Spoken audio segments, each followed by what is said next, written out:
Happy International Women's Day! Bula and good morning. Thank you for listening to Fem Talk 89 FM, the community radio station for, by and about women in our communities. Here with us on panel are few diverse women representing the different groups and communities which they do represent. Good morning, ladies, and welcome to Fem Talk 89 FM. Good morning. We at Family Pacific are excited to have you on panel and on the podcast series theme Accelerate Action. This year's International Women's Day emphasizes the urgent need to eliminate systematic barriers and biases that impedes women's equality with a call for swift and decisive action across all sectors of society. I would like the panelists to introduce themselves individually and the work that you have done with the different groups that you have represent.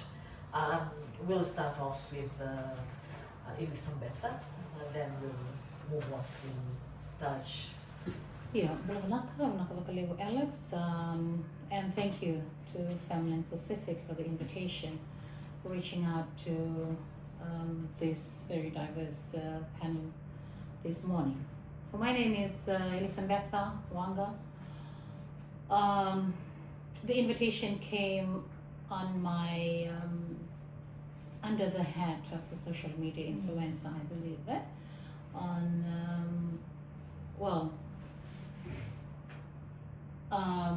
firstly, I am a woman, and second, I'm a mother, and that's also something that I advocate very loudly on my social media page. I did not see myself as a social media influencer. However, it's probably the contents that I share that has created the following that I now have on the topics that are really close to women empowerment. I also run a home-based business, and it's also a beacon of hope for us women rising from the ashes of our, some may call it unsuccessful marriages. I'm a single mother of only 9. Yes, you heard right. I'll give you time to process that.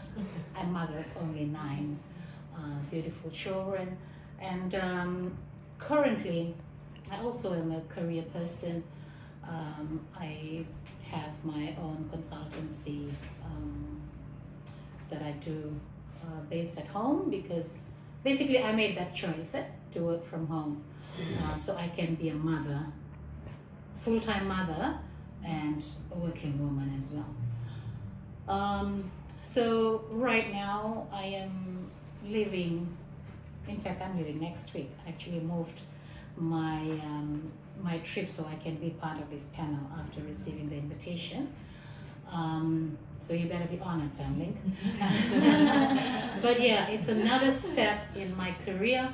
I'm now pursuing my PhD, and it's under the scholarship by CIVO, which is the Center of Elimination of Violence Against Women. And I have a lot to share in that area, which is very much aligned to the 7 pillars that we are going to be talking about today. Thank you. Lavinaka, everyone, and I would like to thank Famlink as well for inviting us to be part of this International Women's Day, and we being women and being privileged participating in this. So I guess I am also being invited as a former acting commissioner of the Online Safety Commission, currently representing the commission as the team leader corporate. So much more work that I have done, and a lot that I have done with the commission specifically for the past 7 years, almost 7 years, and looking at the nature of reports that come across to the commission, especially from the women. So this is the time we can speak up on the nature of complaints that are reported, and what are some of the issues that is really faced by women out there in the online space. So this is going to be a very good opportunity for us to specifically, for me to specifically speak on some of the key things women actually face on the internet. So thank you so much for representing, for letting me represent at this International Women's Day podcast. Well, again, Alex and fellow panelists, I'm Liti Amalang Malamu. I'm here from the Alliance for Future Generations, Fiji. So we are a youth-led NGO for youth. Basically, we're rooted in the belief that youths are catalysts for change.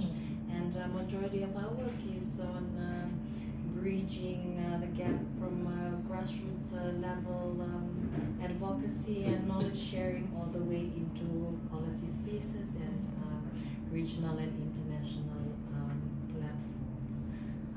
Aside from my work with AFG, I'm the co-focal point officer for gender and human rights there.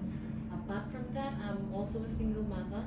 I'm also a yoga teacher. I was trained in the lineage of Krishnamacharya, so very traditional yoga teachings, and I'm also a social enterprise owner. So I run a social enterprise or business that kind of bridges the gap between women in rural areas and exporting their crafts overseas. So I created a digital platform where they can just sell directly from their villages and have it exported overseas, bridging that gap of having the additional cost of coming into cities and towns every day to sell at the flea market and things like that. So that's also another platform that I established for women.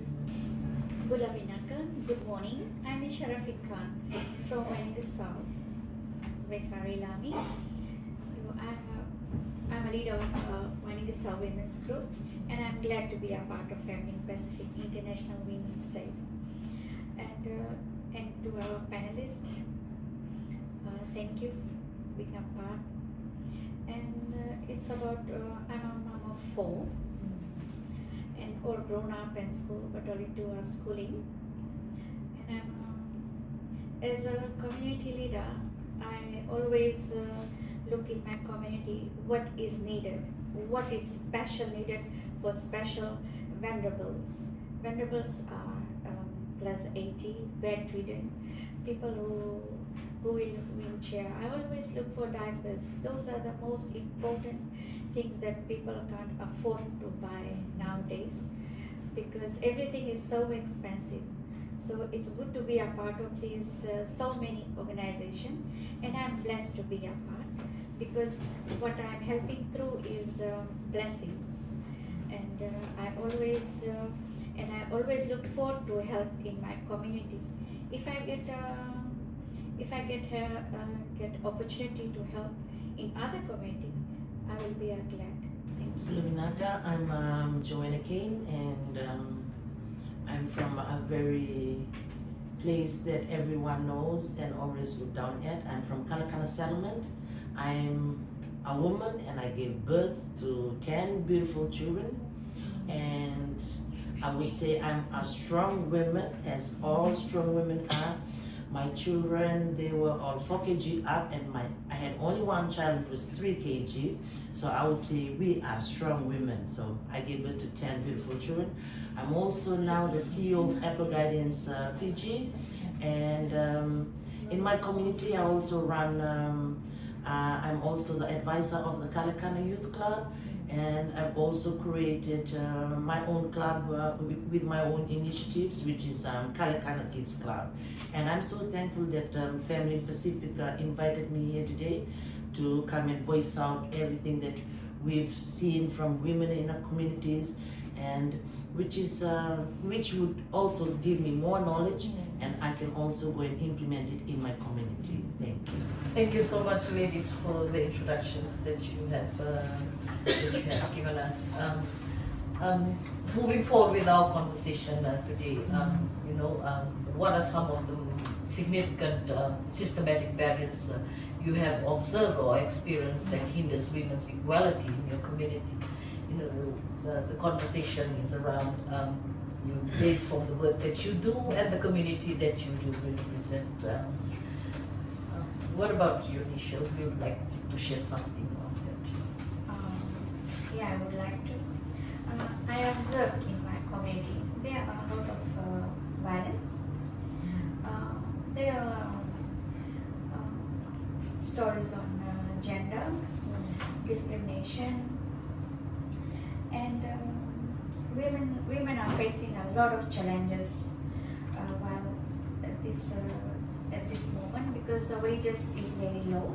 They have plenty children, and it's very hard for them to put food on the table.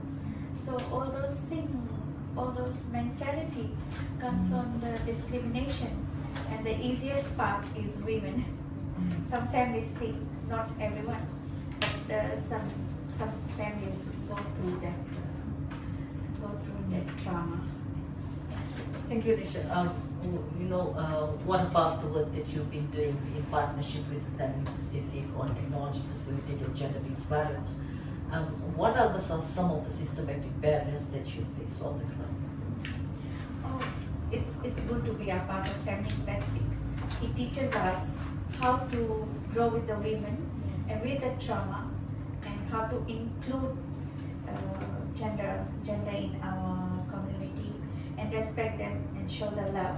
So there will be no discrimination in the community around us, and what we're doing on the ground with the leaders. Some of the girls even, they left the school, they don't want to listen to their parents.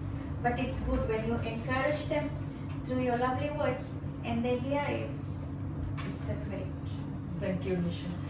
Would you like to add on to the conversation? Sure. So a lot of work that AFG does centers around climate action, gender, and also oceans work as well. From the previous years, in going into villages and conducting workshops and information knowledge sharing sessions, we've found that a lot of women and youths are excluded from decision-making processes, especially surrounding disaster planning and management. Even though women and youth are some of the greatest help when disaster strikes, and women with respect to keeping children and harboring them when disaster strikes, and youth going around the village and the community and sourcing, getting resources and bringing back to evacuation centers. I say this specifically, we did a workshop in Nafalo village in 2021, and the youths in the village themselves raised this, that they were being excluded from these decision-making spaces. We were also finding that there were increasing violence in evacuation centers post-disasters, and also a lack of access to menstrual hygiene products. Even in disaster relief efforts, when disaster relief efforts come in, they bring in basic necessities like food and such, but they don't deliver the hygiene products, which in turn is it affects women's health and dignity in these kind of spaces in those troubling times. Thank you, Liti. Touch, from perspective of the work that you do, what are some of the systematic barriers that you have observed or experienced that hinders the women's equality? Yeah, I mean, just in terms of the online safety space, we see that women and the marginalized communities do face risks like online harassment, cyber stalking, image-based abuse, I would particularly talk about, and technology-facilitated gender-based violence. So TFGBV is completely a new term from last year that we have participated in the symposium. However, these issues that centered around image-based abuse, obviously there is, so TFGBV is a very broad term, I would say, and there is like a lot of branches to those issues, and being cyber stalked or image-based abuse. We've particularly seen like a lot of sharing of explicit images online, and especially which is targeted to women. So, I mean, these are some of the challenges that I can see that women face, and I personally have been to a lot of villages and communities, and what happens is they have a fear to report because they do not want things to escalate.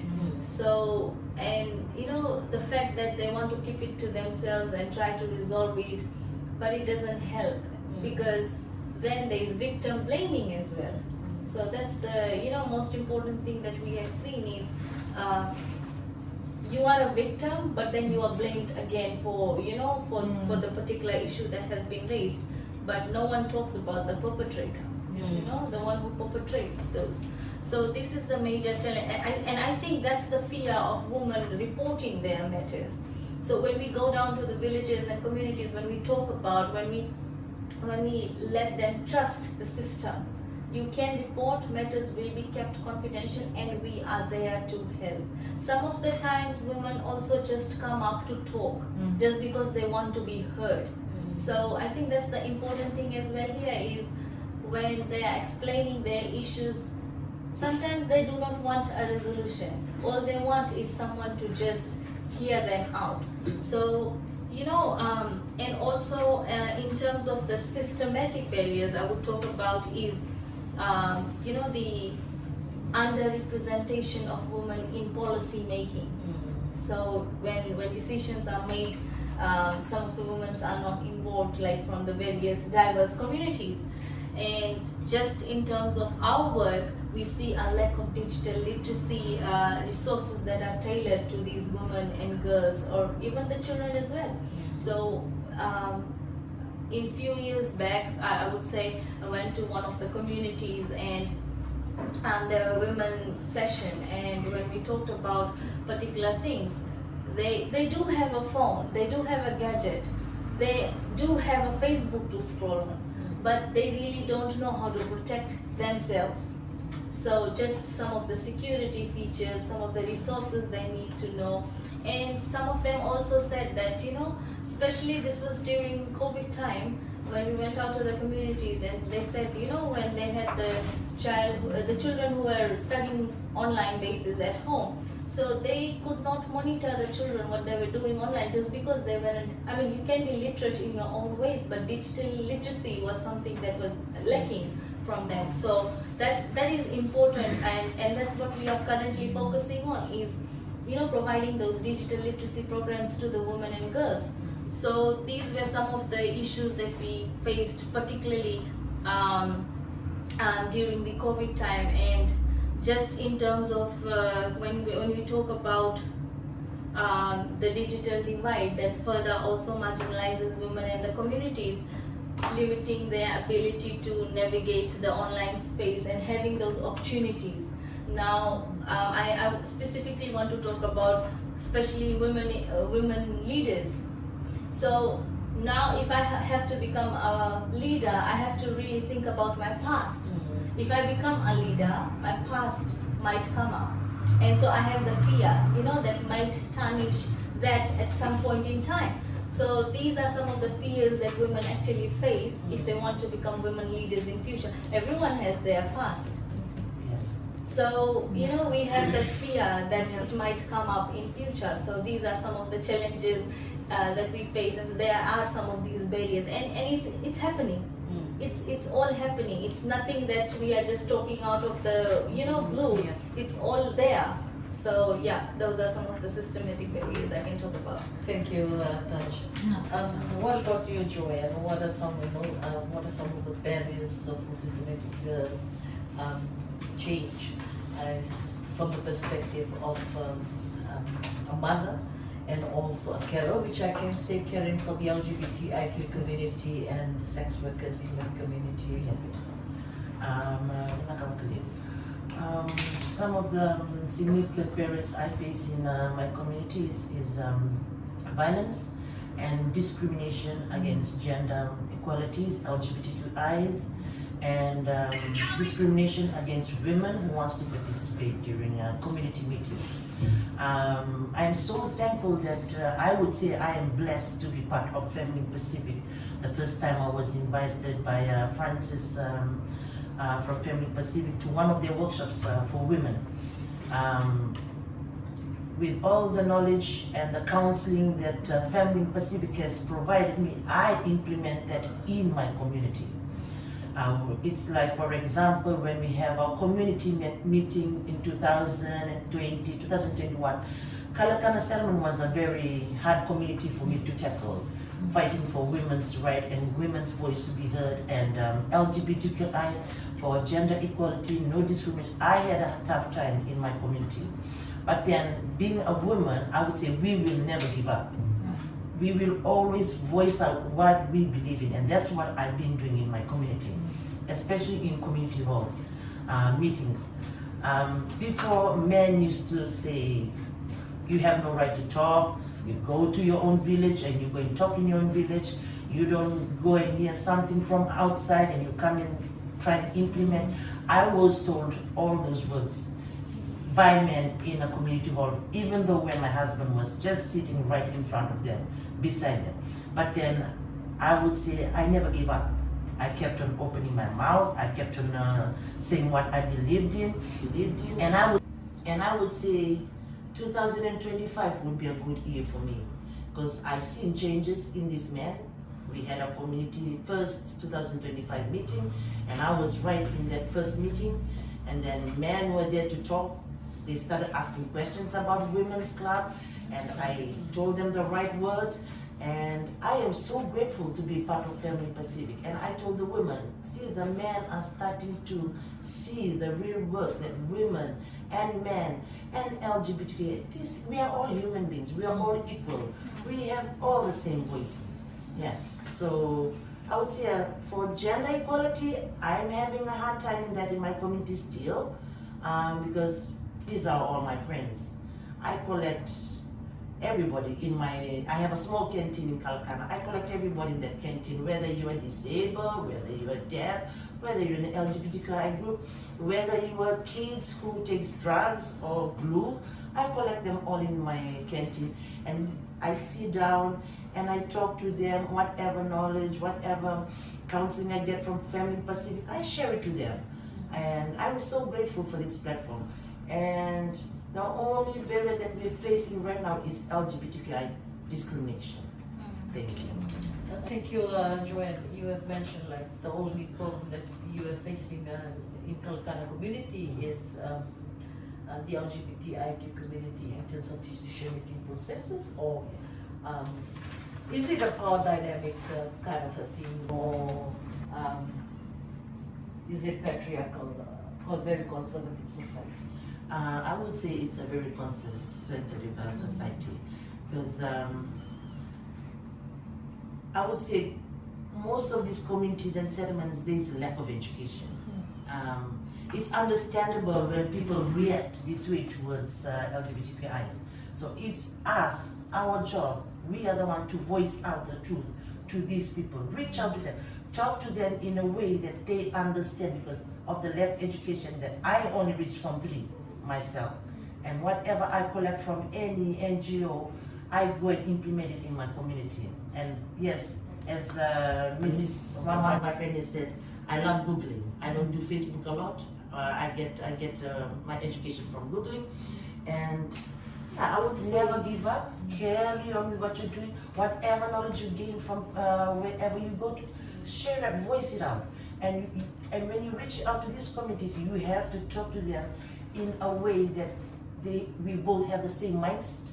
We can have, I always say I go to workshops at USP about dealing with the environment, because I deal with the environment also, protect the environment.